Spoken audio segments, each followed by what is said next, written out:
So hello dear students, कैसे हो आप सभी। तो जैसे कि आप देख पा रहे हो हेडिंग वापस रियल नंबर्स। तो हमने रियल नंबर्स पूरा पढ़ लिया है। अब जो नेक्स्ट है वो हम क्या करने वाले हैं, अब हम करेंगे रियल नंबर्स में जो भी हमने पढ़ा था। तो हम टेक्स्ट बुक से, आर डी शर्मा से और जो पुराने ईयर्स के क्वेश्चन पेपर से उनमें से हम वन लाइनर्स चुराएंगे, वन लाइनर्स हम कलेक्ट करेंगे। और जो बेसिक बेसिक से हमने जो चीज़ें लिखी है तो हम वन लाइनर्स हमारे लिखेंगे। तो हेडिंग आपको डाल लेनी है, हेडिंग आपको डाल लेनी है वन लाइनर्स। वन लाइनर्स, ठीक है। वन लाइनर्स क्या होते हैं कि जो भी हमने पढ़ा, तो फिल इन द ब्लैंक्स आपके क्वेश्चंस इसमें आते हैं। ट्रू एंड फॉल्स भी आ रहे हैं एमपी बोर्ड में, ठीक है। मैच द टेबल आ रहा है। तो ऐसे ही जो क्वेश्चंस जो आते हैं उनको थोड़ा स्ट्रॉन्ग करने के लिए हम इन चीज़ों को लिख लेते हैं। तो सबसे पहला हमारा वन लाइनर, ठीक है, सबसे पहला हमारा वन लाइनर है।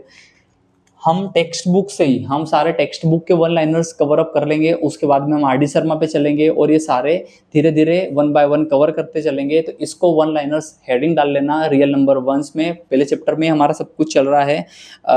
जैसे कि मैंने तुमको बेटा ये सब पूरा करवा के यहाँ पे जो हेडिंग्स जो डलवाई थी उनमें से हम निकालेंगे कि जैसे एमपी बोर्ड में एक साल ये क्वेश्चन पूछा गया है। सबसे पहला वन लाइनर हम लिख लेते हैं और मतलब कि ऐसा फिल इन द ब्लैंक लिख लेते हैं कि Prince of mathematicians.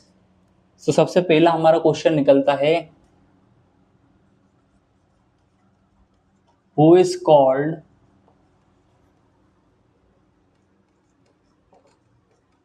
Prince of mathematicians. ठीक है, मैंने बोला था उसी टाइम पे बेटा कि इसको अंडरलाइन कर लेना, उसी टाइम पे मैंने बोला था। तो यही है कि हम जो सारी चीज़ें जो सीख रहे हैं उनको एक रिवाइव भी हो जाएगा, एक रिवीजन हो जाएगा उसका, और हमारे पास में वन लाइनर्स भी आ जाएंगे। तो इस हिसाब से हम 15, 20, 30 जितने भी वन लाइनर्स बनेंगे हम लिखेंगे। और कुछ कुछ डेफिनेशंस भी लिखेंगे क्योंकि डेफिनेशंस भी पूछी जाती है, ठीक है। तो वो सारी चीज़ें हम कवर अप करेंगे। Prince of mathematicians, who is called the Prince of mathematicians. तो आंसर क्या आ जाएगा बेटा, आंसर आपको लिखने के लिए बीच बीच में आता है। तो इसका आंसर मैंने यहाँ पे ये करवाया था बेटा। आंसर जो है कार्ल फ्रेडरिच गॉस, ठीक है। Karl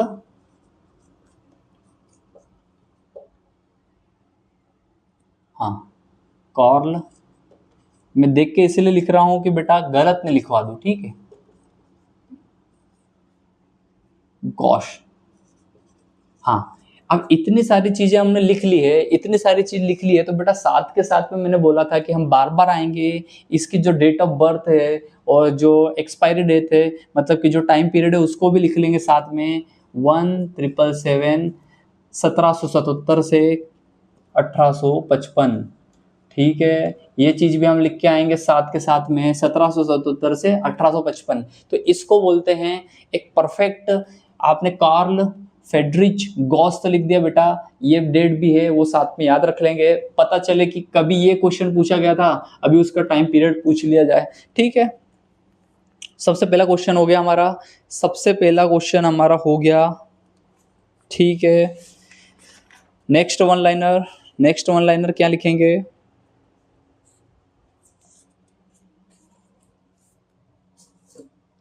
next who is called prince of mathematicians, हमने लिख लिया Carl Friedrich Gauss. Second question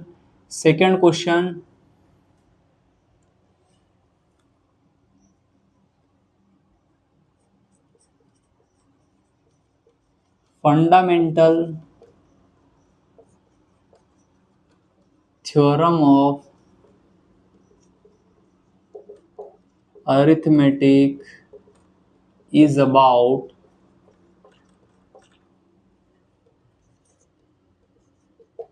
which numbers, ठीक है। किन नंबर्स के बारे में बात करती है, फंडामेंटल थ्योरम ऑफ अरिथमेटिक किन नंबर्स के बारे में बात करती है। जल्दी से इसका बेटा आंसर बता दो। मैंने तुमको बताया था फंडामेंटल थ्योरम ऑफ अरिथमेटिक क्या बोलती है कि कोई सा भी जो कंपोजिट नंबर है उसको हम प्रोडक्ट ऑफ प्राइम नंबर्स में लिख सकते हैं। तो ये किसके बारे में बात कर रही है, ये बात कर रही है कि हम कंपोजिट नंबर्स को ये बात कर रही है कंपोजिट नंबर्स के बारे में।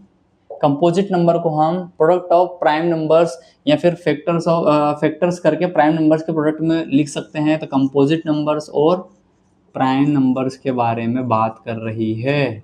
ठीक है, ये कहीं पे क्वेश्चन नहीं मिलेगा बेटा, मैंने यही जनरेट किया है क्योंकि हमारे जो ये जो क्वेश्चंस जो एमपी बोर्ड में भी अब जो है थोड़ा ट्रिकी क्वेश्चंस आने लग गए हैं और सीबीएसई बोर्ड में भी, कि ये जो चीज़ें हैं ना हम जो भी पढ़ रहे हैं तो हमें एक्चुअल में वो जो कहानी जिस चीज़ के बारे में चल रही है ये सारी चीज़ें हमें वर्ड टू वर्ड याद होनी चाहिए। ठीक है, सेकंड क्वेश्चन हो गया। सेकंड क्वेश्चन हो गया, लिख लो इसको, आराम से लिख लो।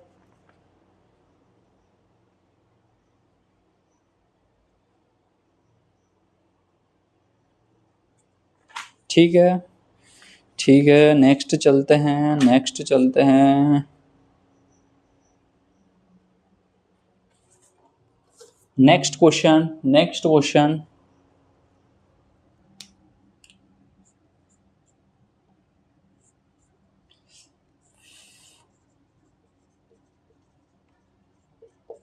फंडामेंटल थ्योरम ऑफ अरिथमेटिक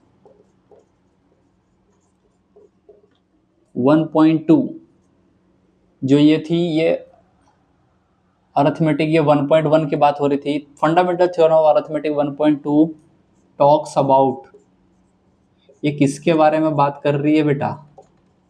किसके बारे में बात कर रही है? फंडामेंटल थ्योरम ऑफ अरिथमेटिक 1.2 किस चीज के बारे में बात कर रही है, किसके लिए बात कर रही है? हमने देखा था कि अगर p एक प्राइम नंबर है, वो a स्क्वायर को डिवाइड कर रहा है तो p a को भी डिवाइड करेगा। तो ये जो है ये प्राइम नंबर्स के बारे में बात कर रही है। ठीक है, प्राइम नंबर्स के बारे में बात कर रही है। ठीक है, 3 क्वेश्चन हो गए, 3 क्वेश्चन हो गए बेटा, लिख लो इसको जल्दी से जल्दी। 3 क्वेश्चन है, तीनों को जल्दी से जल्दी उतार लो। ठीक है,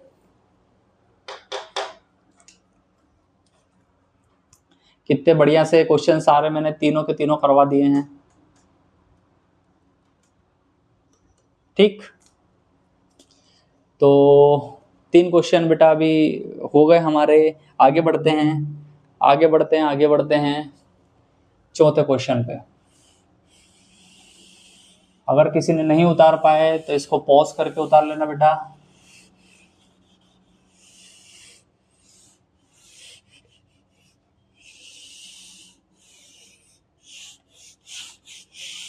और बहुत ही अच्छे एमसीक्यूज आगे आने वाले हैं, पढ़ते रहो बस। फोर्थ क्वेश्चन, फोर्थ क्वेश्चन बोल रहा है, फोर्थ क्वेश्चन ये बोल रहा है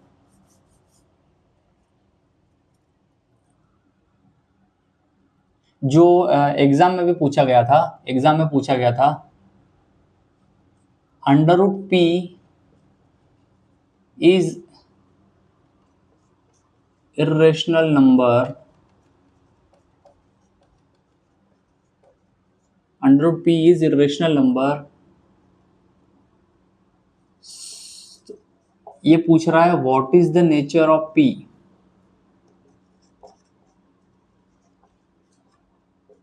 p कौन सा नंबर है? अगर अंडर रूट p एक इरेशनल नंबर है तो what is the nature of p?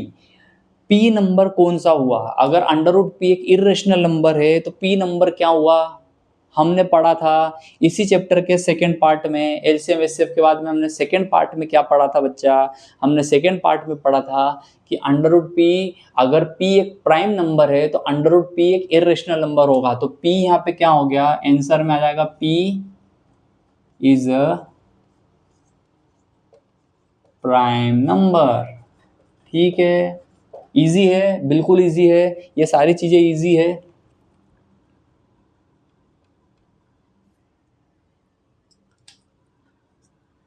ठीक है, इसी का उल्टा क्वेश्चन पूछा जा सकता है, if p is a prime number then what is the nature of under root p? तो अंडर रूट p क्या हो जाएगा? एक इरेशनल नंबर। एक क्वेश्चन मैं बता देता हूं, बहुत ही बार जो पूछा गया है, बहुत ही बार पूछा गया है, बहुत ही ज्यादा बार पूछा गया है बच्चों। ये सारे IMP क्वेश्चन ही करवा रहा हूं। क्वेश्चन नंबर 5, रूट 2, अलग अलग टाइम पे अलग अलग पूछा गया है। रूट 2, रूट 3, रूट 5, √7, √11, √13 लिख लो, सारे लिख लो। √17, √19। मैंने बेटा पहले ही ऊपर बोल दिया है कि p अगर प्राइम नंबर है, अगर p प्राइम नंबर है तो √p क्या हो जाएगा? Irrational number. तो ट्रू और फॉल्स में भी बेटा ये बहुत बार पूछा गया है, फिल इन द ब्लैंक्स में भी एमपी बोर्ड में बहुत बार पूछा गया है कि √2, √3, √4 या फिर √5 या फिर ये क्या है? तो ये बेटा है इरेशनल नंबर। ठीक है, ठीक है, समझ में आ गया है। ये जो सारे नंबर्स क्या हो गए? ये सारे नंबर हो गए इरेशनल नंबर्स। तो बेटा ये जो है ना, ये सारी जो चीजें मैं वन लाइनर्स करवा रहा हूँ, ये फिल इन द ब्लैंक्स के लिए भी है, तुम्हारे वन लाइनर्स लिखने के लिए भी है, और तुम्हारे बेटा ट्रू फॉल्स के लिए भी है। अगर पूछा गया है कि √2 इज एन इरेशनल नंबर तो आपको बोलना है ट्रू। √3 इरेशनल नंबर तो true. √p irrational number where p is prime number तो ट्रू। अगर इसके अलावा आता है तो फॉल्स। इतना दिमाग तो हमें भी बेटा अब लगाना सीखना पड़ेगा, हम 10th क्लास में आ गए हैं। ठीक है, तो समझ में आ गया होगा कि कैसे √2, √3, √5, √7, √11 सारे जो है वो इरेशनल नंबर्स है। ठीक है, सिक्स्थ नंबर का क्वेश्चन, क्वेश्चन नंबर 6 बहुत बार पूछा गया है एमपी बोर्ड में भी, बहुत बार। तो मैं सारी चीजों को कंबाइन करके बस एक चीज लिखूंगा, बस एक ही चीज लिखूंगा।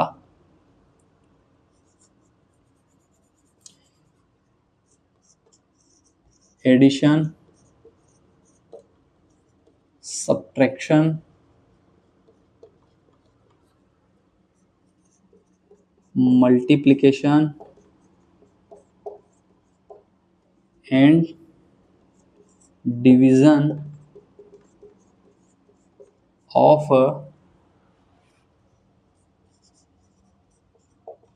Rational and irrational number is a dash number।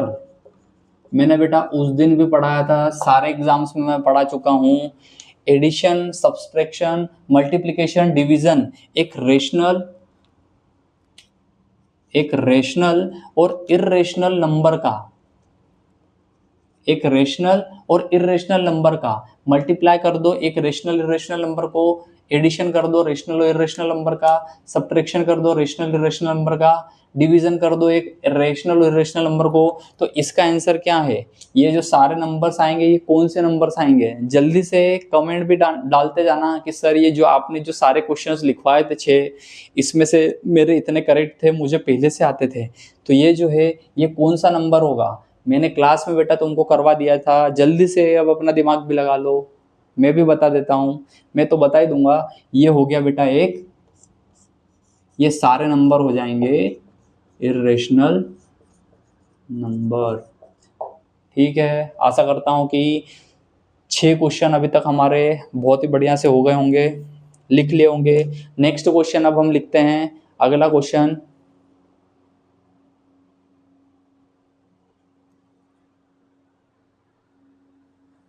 सो इतना अभी हमारा हो गया था। अब हमारा नेक्स्ट जो है 5, 6 ले लिया था। अब हमारा 7th जो क्वेश्चन है वो 7th क्वेश्चन इसी के हिसाब से मैं बना के देने वाला हूँ, तो वो तुमको सॉल्व करना है। ठीक है, 7th नंबर का क्वेश्चन मिटा देता हूँ मैं। 7th नंबर का क्वेश्चन जो है उसको मिटा दिया।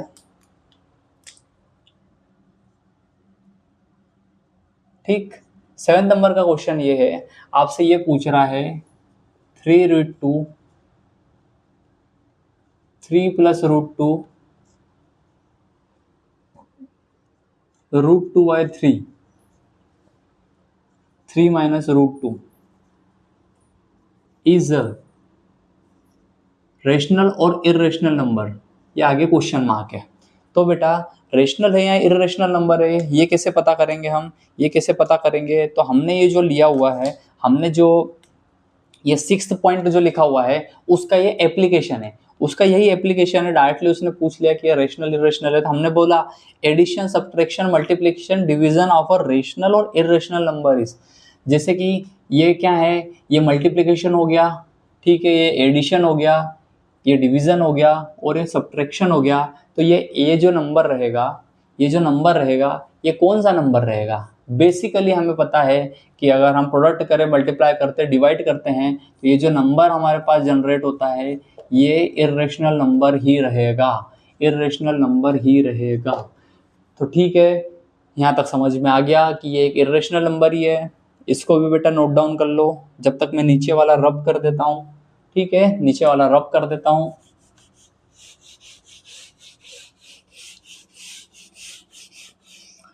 ठीक है, रब कर दो नीचे वाला।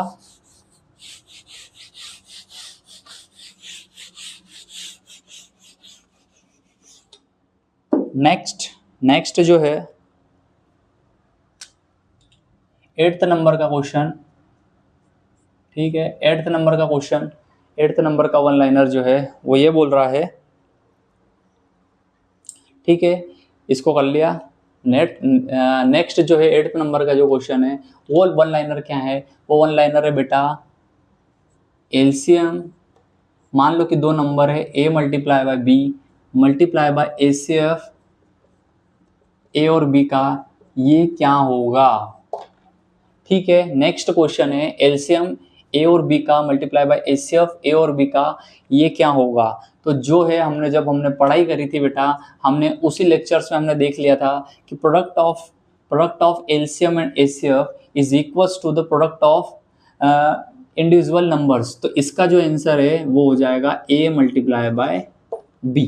ठीक है, ये क्वेश्चन यहाँ पे समझ में आ गया। यही का यही आपको कभी कभार लिखने को भी आता है कि LCM multiply by HCF is the product of LCM and HCF is equal to. तो ये जो है ये क्या कितने नंबर्स के लिए है, वही अगला क्वेश्चन मैं आपको देने वाला हूँ, वही अगला क्वेश्चन देने वाला हूँ। ये 8th था। 9th क्वेश्चन जो हमारा रहेगा, 9th क्वेश्चन यही रहेगा कि एलसीएम पी क्यू आर का multiply by HCF P Q R का इज इक्वल टू, ये क्या होगा? ठीक है, ये क्या होगा या फिर ये क्या नहीं होगा? तो इसका आंसर बिल्कुल सोच समझ के समझदारी से दो। इसका आंसर सोच समझ के समझदारी से खुद की नोटबुक में लिखो। ठीक है, कि क्या होगा। तो मैंने तुमको बेटा बता दिया था कि ये जो फंडा है एलसीएम मल्टीप्लाई बाय एचसीएफ, ये केवल दो इंटीजर्स या फिर दो नंबर्स के लिए ही फॉलो अप करता है। तो ये ट्रू फॉल्स में भी आ सकता है, फिल इन द ब्लैंक्स में भी आ सकता है। तो हम लिख देंगे कि एलसीएम 3 नंबर जो है पी क्यू आर है मल्टीप्लाई बाय एचसीएफ 3 नंबर्स जो कि है P Q R is not equal to multiplication of P multiply by Q multiply by are.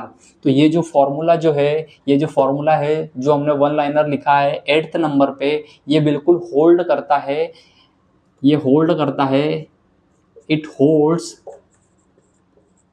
only for two positive integers. ठीक है, पॉजिटिव इंटीजर्स। ठीक है, ये लाइन अगर साथ में लिख ली, हो सकता है कि ये वन लाइनर में लिखने के लिए भी आ जाए, तो हम ये भी लिखेंगे कि it holds only for two positive integers a and b. तो ये जो है थर्ड वाला तुमने जो 9th नंबर का जो एमसीक्यू लिखा या फिर एक क्वेश्चन लिखा, वन लाइनर लिखा, इससे अब क्लियर हो गया कि ये तीन जो नंबर्स है, 3 नंबर्स के लिए ये जो फॉर्मूला है ये फॉलो अप नहीं करता है, ये फॉर्मूला गुड होल्ड्स नहीं करता है। इसको अच्छे से लिख लो बेटा। ठीक है, 9th क्वेश्चन तक हम पहुंच चुके हैं। हम बहुत सारे वन लाइनर्स, हमारा जो फर्स्ट चैप्टर जो चल रहा है रियल नंबर्स का, उसके हम वन लाइनर्स कर रहे हैं। तो वन लाइनर्स जो है वो हम बहुत ही सारे 15-20 वन लाइनर्स करेंगे जो कि एमपी बोर्ड में पूछे गए हैं, सीबीएसई बोर्ड में भी पूछे गए हैं, और इसी के साथ में हम आरडी शर्मा से भी कुछ एमसीक्यूज निकालेंगे। तो ये हमारे पास एक फुल प्रूफ एक अच्छे से एक पैकेज बन जाएगा कि हमें बार बार बुक्स को उठाने की ज़रूरत नहीं रहेगी। हम बस एक ही वन लाइनर जो हमने निकाल लिए, मतलब कि जो नोटबुक में हम बना लेंगे, वही सब हम करके आगे बढ़ेंगे। ताकि क्या है ना कि हमें बार बार हमारा टाइम वेस्ट नहीं हो, हम एक ही बार सारी चीज़ों को करते हैं, अच्छे से पढ़ते हैं, बार बार उसी चीज़ को डबल तिबल देखना कोई मीनिंग नहीं रहता है। ठीक है, तो ये जो 9 क्वेश्चन है, 9 क्वेश्चन कर लिए बेटा अपन ने भी।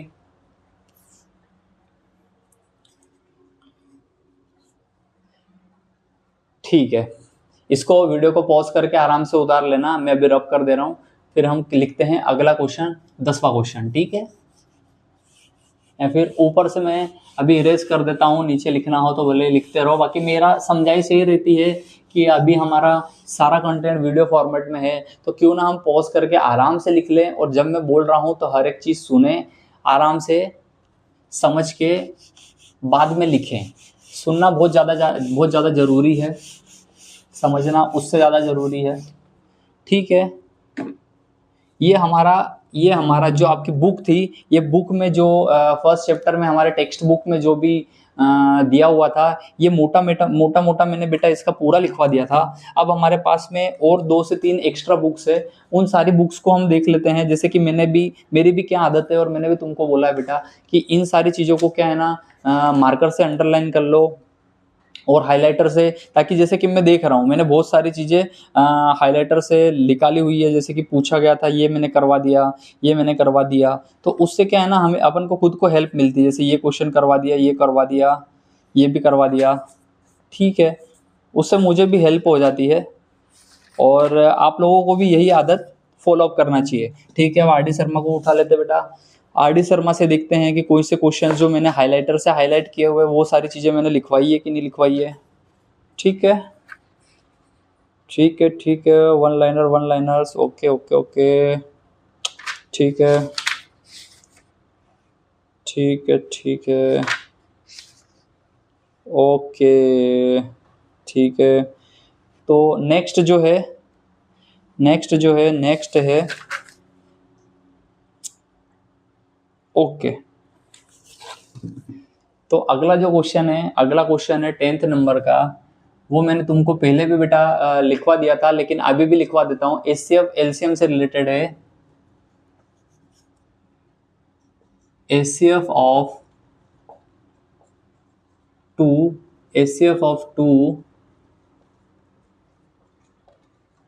प्राइम नंबर्स इज, ठीक है। HCF of 2 prime numbers is, तो इसके लिए बेटा मैंने तुमको पूरा समझाया भी था कि highest common factor 2 prime number के बीच में क्या होता है। Highest common factor 2 prime number के बीच में हमने सीखा था कि कैसे निकाला जाता है। प्राइम नंबर्स की हमें डेफिनेशन पता है कि मान लो कि 3 है, 2 है, 7 है, 11 है, तो ये 3 खुद 3 से डिवाइड होता है, 2 खुद 2 से डिवाइड होता है, और 1 से डिवाइड होता है। यही प्राइम नंबर की डेफिनेशन है। तो 3 को हम 3 मल्टीप्लाई बाय 1 ही लिख सकते हैं, 2 को 2 मल्टीप्लाई बाय 1 ही लिख सकते हैं, 7 को 7 मल्टीप्लाई बाय 1, 11 को 11 मल्टीप्लाई बाय 1। तो इन सब के बीच में कॉमन क्या आ रहा है?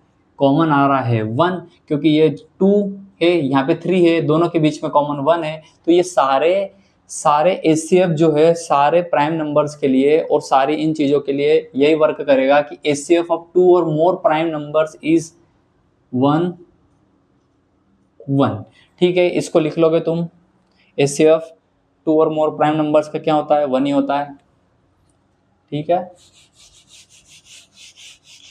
हमारे 10 एमसीक्यू हो गए हैं। मैंने कुछ एमसीक्यूज जो लिखवाए हैं वो बिल्कुल जनरल से लिखवा दिए हैं, कि उसमें है ना जो सारी चीज़ें वर्क करेगी। अगर तुमने उसको अच्छे से समझ लिया, तो जैसे रूट पी का मैंने बताया था, तो रूट 2, रूट 3, रूट 5, उन सबको मैंने एक में कवर अप कर लिया, इसलिए ज़्यादा एमसीक्यू नहीं हम बनाएंगे। फिर नेक्स्ट लिखते हैं 11th नंबर, ठीक है। LCM of 2 prime numbers is, LCM निकालना है 2 प्राइम नंबर्स का। तो एलसीएम के लिए भी मैंने बच्चा उस टाइम पे बता दिया था, एक बार और वापस से हम लिख लेते हैं। इसके लिए क्या होगा? वही सेम नंबर्स, मैं अभी इसको इरेज कर देता हूँ नीचे वाले को, वही सेम नंबर्स वापस से लेते हैं,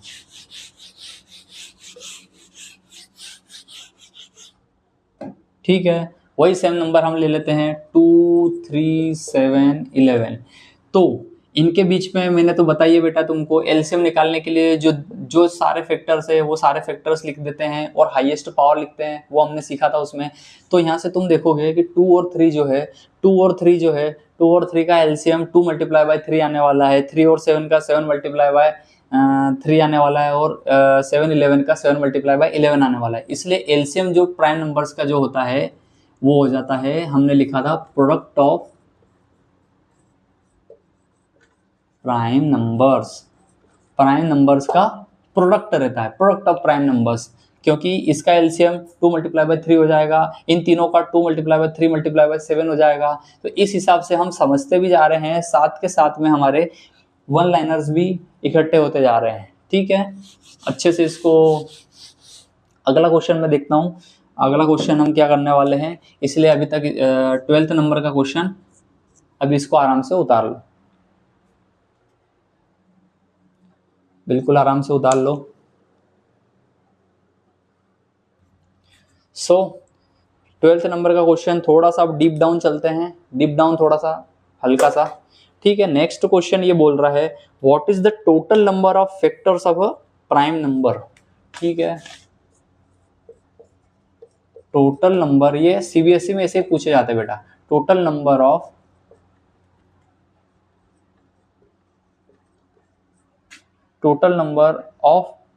factors, total number of factors of prime number. ठीक है, प्राइम नंबर के टोटल नंबर ऑफ फैक्टर्स कितने रहते हैं। ठीक है, तो total number of factors, prime number हमें पता है, प्राइम नंबर तो 2 नंबरों से डिवाइड होता है बेटा। खुद से मान लो कि 2 और 3 और 7 के टोटल, तो 2 को क्या लिख सकते हो तुम, 2 मल्टीप्लाई बाय 1, तो 2 2 से डिवाइड होगा और 1 से डिवाइड होगा। वैसे जो 3 है, 3 मल्टीप्लाई बाय 1, 3 से डिवाइड होगा, 1 से डिवाइड होगा। वैसे 7 मल्टीप्लाई बाय 1, 7 से डिवाइड होगा, 1 से डिवाइड होगा। तो बच्चे total number of factors of prime numbers 2, इसका आंसर क्या हो गया 2। तो इसको भी बेटा नोट डाउन कर लो।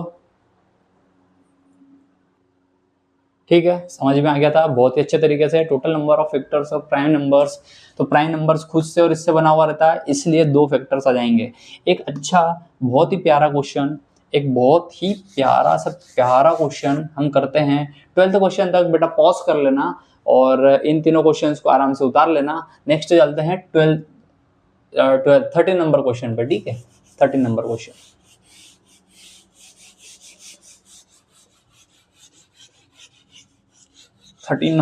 पे चलते हैं, समझते हैं कि क्या बोलना चाह रहा है। 13 नंबर का क्वेश्चन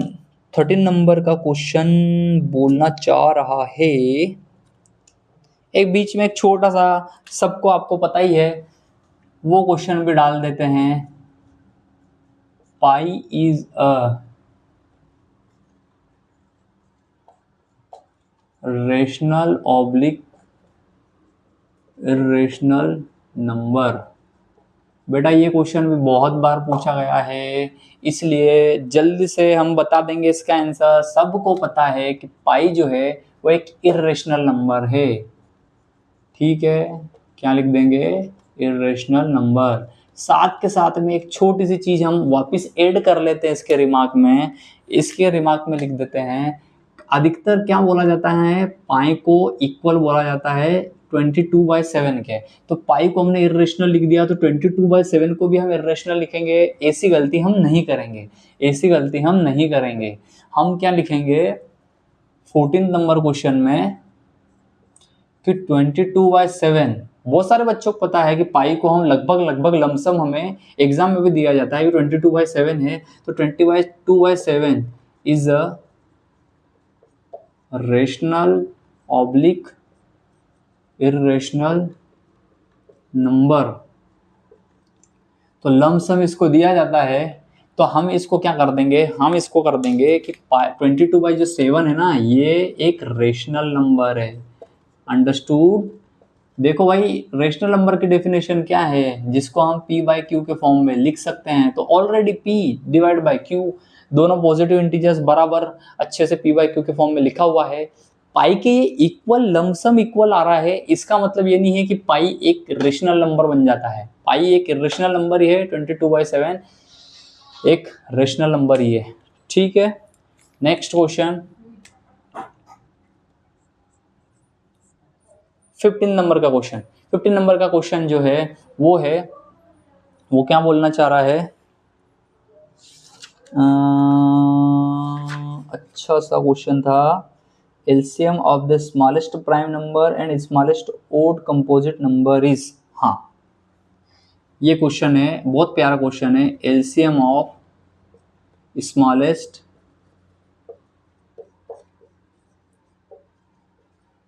एक काम करते हैं, इसको दोनों कर लेते हैं ना, LCM and HCF, LCM and HCF of smallest prime number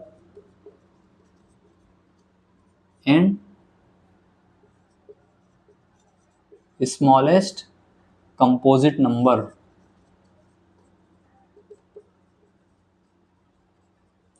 ठीक है, स्मॉलेस्ट प्राइम नंबर का और स्मॉलेस्ट कंपोजिट नंबर का एलसीएम और एचसीएफ दोनों बता दो बच्चा। तो बेटा स्मॉलेस्ट प्राइम नंबर, ये क्वेश्चन बहुत बार सीबीएसई में पूछा गया है। स्मॉलेस्ट प्राइम नंबर क्या है? प्राइम नंबर स्मॉलेस्ट छोटे से छोटा प्राइम नंबर है 2। स्मॉलेस्ट कंपोजिट नंबर क्या है?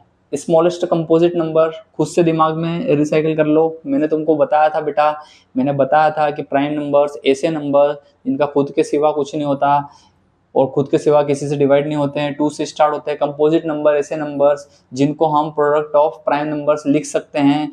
तो छोटे से छोटा कंपोजिट नंबर है 4। तो ठीक है, 2 को हम लिख देंगे 2 मल्टीप्लाई बाय 1 या फिर 2 की पावर 1। 4 को हम लिख देंगे 2 की पावर 2, 2 दूआ 4। अब हमको निकालना है इसका HCF LCM, highest common factor, दोनों इसमें कॉमन 2 है। छोटी पावर ले लेंगे एचसीएफ निकालने के लिए 2 की पावर 1, एलसीएम निकालने के लिए कॉमन क्या है 2, बड़ी पावर ले लेंगे 2 की पावर 2। तो बेटा एचसीएफ 2 की पावर 1 मतलब 2 आ जाएगा और एलसीएम 2 की पावर 2 मतलब 4 आ जाएगा। तो यहां से हमने एचसीएफ और एलसीएम इनका निकाल लिया। यहां से हमारा एचसीएफ हो गया 2, एलसीएम हो गया 4। तो इसको वो कैसे बोल सकता है बेटा? इसको वो इस डायरेक्शन में बोल सकता है कि LCM of smallest prime number and smallest composite number is a smallest composite number. तो हम बोल देंगे हाँ बिल्कुल एलसीएम जो है स्मॉलेस्ट कंपोजिट नंबर ही आया हमारा। HCF of the smallest prime number, smallest composite number and smallest composite number is smallest prime number. तो बिल्कुल एचसीएफ स्मॉलेस्ट प्राइम नंबर आया, एलसीएम स्मॉलेस्ट कंपोजिट नंबर आया। दोनों को बिल्कुल आराम से लिख लो, क्वेश्चन को बिल्कुल आराम से लिख लो। फिर नेक्स्ट क्वेश्चन करते हैं हम, इसमें इसी में करेंगे। ठीक है, वीडियो को पॉज कर लेना, लिख लेना, अगले क्वेश्चन पे चलता हूँ। बेटा लेंदी हो जाता है वीडियो, फिर तुम लोगों को इच्छा नहीं होती है वीडियो देखने की, समझ रहे हो ना? वीडियो बड़ा हो जाता है तो तुम्हारा बाहर से देख के ही मन अशांत होने लग जाता है कि ये सर क्या पता क्या पढ़ाने वाले हैं अब। ठीक है, 15 क्वेश्चन आ गया। 16 नंबर का क्वेश्चन जो है, जो कि सीबीएसई बोर्ड में बहुत ही बार पूछा गया है, बहुत ही बार पूछा गया है।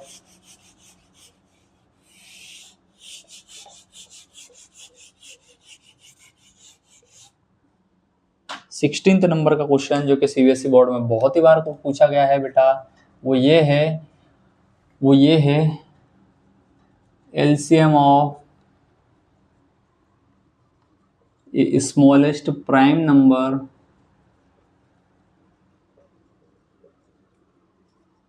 एंड स्मॉलेस्ट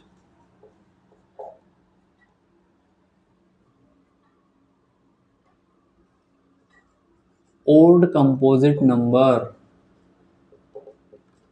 समझ में आ रही है बात? समझ में आ रही है? क्या बोलना चाह रहा है वो बोलना चाह रहा है कि बेटा एलसीएम निकालो किसका? स्मॉलेस्ट प्राइम नंबर का और स्मॉलेस्ट ओड कंपोजिट नंबर का। ठीक है, ओड कंपोजिट नंबर का। तो स्मॉलेस्ट प्राइम नंबर तो बेटा तुमको पता है कि 2 है। स्मॉलेस्ट प्राइम नंबर क्या है? स्मॉलेस्ट प्राइम नंबर क्या है? प्राइम नंबर स्मॉलेस्ट 2 है। ये हो गया प्राइम नंबर। यहाँ पे हो गया कंपोजिट नंबर तुमको पता ही है बेटा 4। 5 जो है वो तो प्राइम है, 4 के बाद में हो गया 5 के बाद में 6, 7 जो है प्राइम है, 8 के बाद में बेटा 9, 10। तो उसका क्या बोलना है, उसका बोलना है स्मॉलेस्ट कंपोजिट नंबर, नहीं नीचे वाला क्वेश्चन नहीं है, स्मॉलेस्ट कंपोजिट नंबर तो 4 हो जाता, उसने बोला स्मॉलेस्ट ओड कंपोजिट नंबर। तो 4 जो है वो इवन है, 2 से जो भी डिवाइड हो जाएगा वो इवन, जो 2 से डिवाइड नहीं होता है वो ऑड, 4 डिवाइड हो जाता है, 6 डिवाइड हो जाता है, 8 डिवाइड हो जाता है, तो हमारा जो काटा है वो आप पे आके रुकता है 9 पे। तो 9 जो है वो है स्मॉलेस्ट ओड कंपोजिट नंबर। यहाँ से एक क्वेश्चन हमारा ये भी हो गया, which number is the smallest odd composite number. तो उस हिसाब से हमारा जो 9 नंबर है बेटा, वो 9 नंबर हो गया हमारा स्मॉलेस्ट ओड कंपोजिट नंबर। ठीक है, अब भैया हम क्या करेंगे, अब हम करेंगे कि 2 के फैक्टर्स तो हमको पता ही है, 2 के फैक्टर्स क्या है 2 की पावर 1, 9 के फैक्टर्स क्या है 3 की पावर 2, 3 तिया 9। अब बेटा एलसीएम निकालना है, एलसीएम निकालने के लिए तो मैंने बताया हुआ है बेटा, जितने भी फैक्टर्स है सब लिख लो, 2 मल्टीप्लाई बाई 3, हाईएस्ट पावर लिखो, 2 की पावर 1, यहाँ तो 2 है नहीं तो 2 की पावर 1, 3 की पावर 2, यहाँ पे 3 है नहीं तो 3 की पावर 2, 2 मल्टीप्लाई बाय 3 तिया 9, 18। तो बेटा ये क्वेश्चन जो है इसका आंसर हो गया 18। किन किन बच्चों का क्वेश्चन का आंसर आ गया था पहले ही, मेरे करने के पहले ही बेटा, वो सभी हकदार है, वो सभी हकदार है। चलो ठीक है, अधिकतर क्वेश्चंस हमारे हो चले हैं। ठीक है, फिर भी एक दो क्वेश्चंस में इधर उधर से कैसे भी निकाल के लाता हूँ, और थोड़े प्यारे क्वेश्चंस और थोड़े अच्छे क्वेश्चंस, वन लाइनर्स। 16 क्वेश्चंस हमारे हो गए हैं। ये सारे क्वेश्चंस जो करवा रहा हूँ बेटा, ये कहीं ना कहीं आए हुए हैं। ठीक है, अगर यही क्वेश्चन में तुमसे पूछ लेता, अगर यही क्वेश्चन में वो तुमसे पूछ लेता LCM of smallest prime number and smallest odd composite number, यही तुमसे पूछ लेता कि इसमें एचसीएफ बताओ, भाई क्वेश्चन पहले एलसीएम पूछ रहा था एचसीएफ बताओ, तो एचसीएफ क्या आ जाता बेटा, इसमें 2 है, यहाँ पे 2 है क्या, 2 है नहीं, यहाँ पे 3 है, यहाँ पे 3 है क्या, नहीं है, तो एचसीएफ इसका आंसर आ जाता 1। लिख लो, इसको भी नोट डाउन कर लो कि इसी के बीच में HCF oblique LCM oblique HCF कर लो, और ये क्वेश्चन का एलसीएम जो है 18 है और एचसीएफ, इस क्वेश्चन का एलसीएम 18 है, एचसीएफ तुमको पता ही है 1 हो जाएगा। तो इसी क्वेश्चन को हमने डबल क्वेश्चन में तब्दील कर दिया, चेंज कर दिया, और अच्छे से एक चीज और सीख ली। ठीक, नेक्स्ट क्वेश्चन देखते हैं। नेक्स्ट क्वेश्चन बुक्स में से मैं बिल्कुल निकालने की कोशिश कर रहा हूं।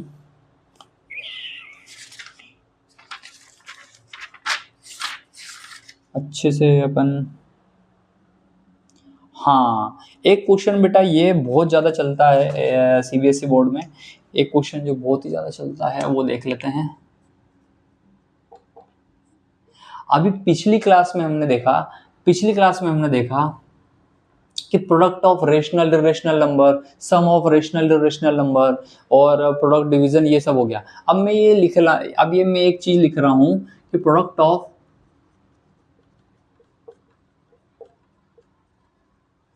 2 irrational number is always irrational number। इस बात में थोड़ा क्या दम है, इस बात में कितना दम है, इस बात में कितना दम है, कौन इसका आंसर देगा, ये बोलना चाह रहा है कि तुमने रेशनल इरेशनल का तो प्रोडक्ट कर लिया, उनको ऐड भी करके देख लिया, उनको सब्ट्रैक्ट भी करके देख लिया, सारी चीजें तुमने करके देख ली, वेल गुड, बट इसका ये बोलना है कि प्रोडक्ट आपको 2 इरेशनल नंबर का ऑलवेज, अब मैंने जैसे एग्जांपल के लिए √3 एक लिया और √7, तो √3 और √7 अंडर रूट में कितना हो जाएगा, अंडर रूट में 21 अगर हो जाता है तो ये तो एक इरेशनल नंबर ही आ गया। ठीक है, यहां तक समझ में आ गया। बट अगर मैं यही बोलूं कि 2 इरेशनल नंबर √3 और √3 का मल्टीप्लाई कर दूं तो क्या आंसर आएगा, तो बेटा हमारा आंसर आ गया 3। तो कभी क्या है ना, ये इरेशनल नंबर देगा और कभी ये रेशनल नंबर देगा। तो समझ में आ गया कि यही क्वेश्चन पूछा गया है बहुत बार कि product of two irrational number is always irrational number, तो ये हो जाएगा रॉन्ग। ये जो क्वेश्चन है ये हो जाएगा बेटा रॉन्ग, हमेशा ऐसा नहीं होगा। तो हमारा आंसर जो है, हमारा आंसर जो है इसमें आ जाएगा,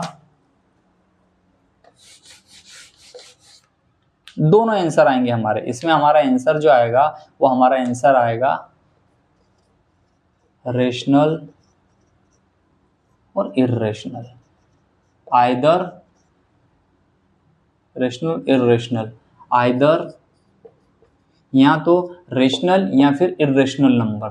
ठीक है, ये हमारा आंसर होना चाहिए इस चीज में। इस कंडीशन में हमारा ये आंसर हो जाएगा। समझ में आ गई? इर्रेशनल नंबर का, अगर दो इर्रेशनल नंबर का प्रोडक्ट कर रहे हैं तो हमेशा रेशनल या इर्रेशनल नंबर मिलेगा, इसकी कोई गारंटी नहीं है। √2 मल्टीप्लाई हो गए √3 तो वो एक रेशनल नंबर बन जाता है। बहुत ही अच्छे से ये सारी चीज समझ में आ गई होगी। ठीक है, नेक्स्ट और निकाल लेता हूं मैं कुछ तुम्हारे लिए चटपटी चीज हो।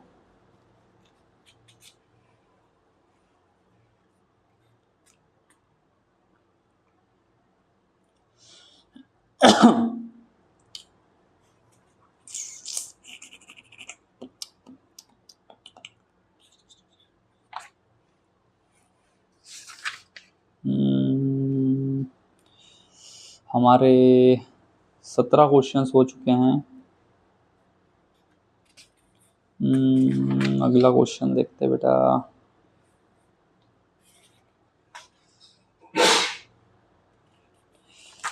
तो ठीक है, इस क्लास को अभी यहीं पे समाप्त करते हैं।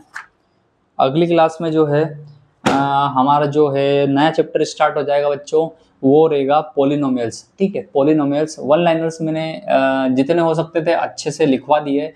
और वन लाइनर्स का यही फंडा रहता है कि तुम है ना, जो तुमने बेसिक्स पढ़े हैं उन सबको बस रिवाइज करवाता है ये वन लाइनर्स। तो ये इसमें आपके ट्रू फॉल्स भी हो गए, इसमें आपके फिल इन द ब्लैंक्स भी हो गए, इसमें आपके वन लाइनर्स भी हो गए, लिखने का भी हो गया। हाँ, ये चीज़ जरूर है, लिखने के लिए बेटा 2-4 चीज़ें जरूर आ सकती है, वो तुम्हारे बुक में भी लिखे हुए हैं। उन क्वेश्चंस को भी मैं आगे बता देता हूँ कि उन क्वेश्चंस को भी इनके नीचे लिख लो ताकि तुमको रिवीजन में आ जाएगा। तो बेटा ये हो गया 16, 17, 18 पे देखते हैं। ठीक है, 18 नंबर अभी इसको रब कर देता हूँ, आराम से लिख लेना।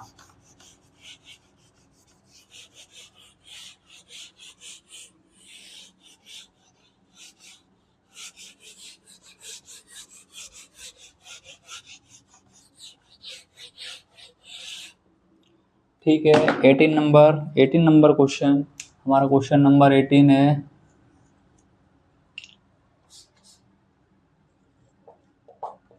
राइट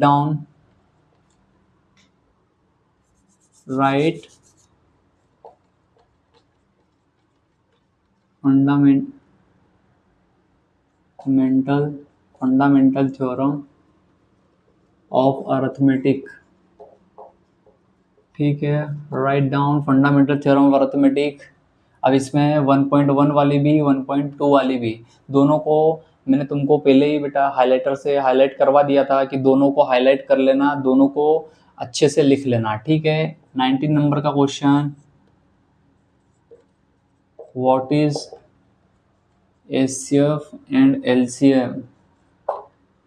ठीक है, इन चीज़ों को एचसीएफ और एलसीएम क्या है, इन चीज़ों को बेटा इन चीज़ों को अच्छे से लिख लेना, अच्छे से मेमोराइज कर लेना। ये क्वेश्चन ऐसा नहीं हो कि फिर हमें पूछा जा रहा है और यही नहीं आ रहा है। और 20 नंबर का क्वेश्चन जो है 18, 19, 20 नंबर का ये है कि अगर हमारा एलसीएम पी क्यू आर का, ये तुम्हारे सबसे लास्ट में दिया हुआ है, multiply by HCF P Q R का not equals to P multiply by Q multiply by R, तो ये क्या रहता है? तो उसके बारे में लास्ट में तुम्हारे जो टेक्स्ट बुक है, टेक्स्ट बुक के सबसे लास्ट में एक चीज़ दी हुई है, एक लास्ट में चीज़ दी हुई है कि एलसीएम कैसे निकालोगे। तो एलसीएम का फॉर्मूला क्या दिया हुआ है, एलसीएम आपको निकालना है PQR का।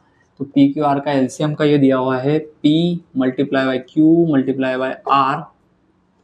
एचसीएफ निकाल लो तीनों का, P multiply HCF of 3 PQR divide by HCF of PQ multiply by HCF of PQ QR multiply by HCF of PR। ठीक है, ये फॉर्मूले को एक नज़र मार लेना। इसलिए नज़र मारने के लिए बेटा बोल रहा हूँ क्योंकि क्या है ना कि लास्ट में, बुक के लास्ट में दिया हुआ है, क्या पता ऐसा का ऐसा ही एग्जाम में आ जाए, ट्रू फॉल्स में आ जाए, लिखने को आ जाए कि LCM of PQR is equals to, ये फिल इन द ब्लैंक्स में आ जाए, तो ऐसा हमें सब पता होना चाहिए। HCF of PQR, HCF of PQR क्या लिखा हुआ है? HCF ऑफ PQR उन्होंने लिखा P multiply by Q multiply by R, LCM of PQR और LCM of PQ multiply by LCM of QR multiply by LCM of PR। ठीक है, इसमें कोई दो मत की बात नहीं है, ये कोई समझने वाली चीज़ नहीं है, ये फॉर्मूला है तो डायरेक्टली हम इसको मेमोराइज कर लेंगे। स्टार मार्क इसलिए कर रहा हूँ, अभी तक नहीं पूछा गया है, अगर एग्जाम्स में, अपकमिंग एग्जाम्स में पूछ ले तो एक नज़र मारने में और मेमोराइज करने में क्या दिक्कत है। ठीक है, फटाक से इसको 20 क्वेश्चन जो मैंने लिखा है, समझा है, ये जो वन लाइनर्स मैंने क्रिएट किए, इनसे आपको, मुझे आई होप कि अच्छे से समझ में आ गए होंगे। और इन सब से क्या है, हमारा बेसिक्स भी टेस्ट हो गया, हमने आज तक जो पढ़ा वो सब टेस्ट हो गया। अब जो है बच्चों, नेक्स्ट जो क्लास है वो बहुत ज़्यादा इंपॉर्टेंट इन्फॉर्मेशन है सबके लिए। वन लाइनर्स कंप्लीट हो गए हैं, यहाँ पे हमारा चैप्टर 1 कंप्लीट हो जाता है। जो चैप्टर 2 है, जो कि है पॉलिनोमियल, चैप्टर 2 पॉलिनोमियल जो है वो बच्चों, पॉलिनोमियल्स को मैं पढ़ाऊंगा लिंक के थ्रू। और जो मैंने फर्स्ट जो यूनिट है वो पूरी मैंने फ्री यूट्यूब पे भी डाल दी है, अच्छे से एक्सप्लेन कर दिया है। जो नेक्स्ट क्लासेस रहेगी पॉलिनोमियल्स की वो यूट्यूब पे ही रहेगी, लेकिन वो क्लासेस व्हाट्सएप ग्रुप पे ही रन होगी। तो उसके लिए व्हाट्सएप ग्रुप पे जुड़ने के लिए मैं नंबर लिख देता हूँ 9575816162। अगर मेरी क्लासेस बहुत ही बढ़िया अच्छे से सारी चीज़ समझ में आई है, मैंने जो आज तक बेसिक भी जो फाउंडेशन करवाया वो भी समझ में आया हो, तो बेटा व्हाट्सएप पे आके, इस व्हाट्सएप नंबर पे आके DM कर दो और अपने क्लासेस के लिए, अपकमिंग क्लासेस के लिए जुड़ जाओ। क्योंकि अब हमारे पास टाइम नहीं है, हमें बहुत सारी क्लासेस करनी है, बहुत सारी चीज़ें सीखनी है। MP बोर्ड को भी मुझे कवर करवाना है, CBSE बोर्ड के लिए कवर करवाना है। तो इसलिए इस नंबर पे DM कर दो। फीस स्ट्रक्चर में बता देता हूँ कि बेटा जो MP बोर्ड है, MP बोर्ड वालों के लिए 300 रुपीज़ रहेगा पर मंथ। ठीक है, पर मंथ। और जो CBSE बोर्ड वाले हैं, CBSE बोर्ड वालों के लिए बेटा अलग से क्लासेस भी रहेगी, इसलिए उनका है चार्जेस 500 रुपीज़ पर मंथ। तो ठीक है, बहुत ही मिनिमम है ये, बिल्कुल कॉस्ट कोई ज़्यादा जरूरी मतलब कि ज़्यादा हाई फाई कॉस्टिंग नहीं करी है मैंने, बिल्कुल सबको देखते हुए करी हुई है। तो ये अगले जो चैप्टर्स है वो इस पे ही रन होंगे। तो फिर आइए मिलते हैं हम व्हाट्सएप ग्रुप पे, और उसी के थ्रू हम आगे सारी चीज़ें बढ़ाएंगे। मैं बता दूं कि व्हाट्सएप ग्रुप जो है उसके अंदर वन लाइनर्स भी ऐसे मैं देते रहूँगा। मैं साथ में जो मेरे कॉन्सेप्ट्स की जो मैं भी नोट्स बनाते चल रहा हूँ वो भी उसमें मिलेंगे बेटा। मैं तुमको ऑलरेडी नोट्स लिखवा ही दे रहा हूँ, उसके बाद भी अगर किसी को ज़रूरत रहेगी तो वो भी मिल जाएगा। यूट्यूब से ज़्यादा ये क्लासेस का ये बेनिफिट रहेगा कि मैं 1-to-1 इंटरेक्शन में रहूँगा, कि मुझे पता रहेगा कि कौन बच्चा मेरे पास में एक्चुअल में डेडिकेटली पढ़ने आ रहा है, तो मैं उसके डाउट भी सोल्व करूँगा ऑनलाइन ही। तो ये सारी चीज़ उसमें बेनिफिट्स रहेंगे। तो देख लो, कोई ज़्यादा ऐसा नहीं है, होच-पोच नहीं करना चाहता हूँ मैं बात को। जिनको यूट्यूब के जरिए मुझसे कनेक्टेड रहना है बेटा, लेक्चर्स आएंगे बीच में, एडिशनल इन्फॉर्मेशन भी आएगी, लेकिन वो शॉर्ट ही आ पाएगी। और जिनको पूरे फंडे के हिसाब से या फिर पूरे कॉन्सेप्ट्स के हिसाब से पढ़ना है तो वो मेरे व्हाट्सएप ग्रुप पे और इंस्टाग्राम ग्रुप पे जुड़ जाओ। तो इसी के हिसाब से मैं आगे आशा करता हूँ कि सबको बात समझ में आ गई होगी, मेरे लेक्चर्स भी अच्छे लगे होंगे। तो मिलते हैं अगली क्लासेस में।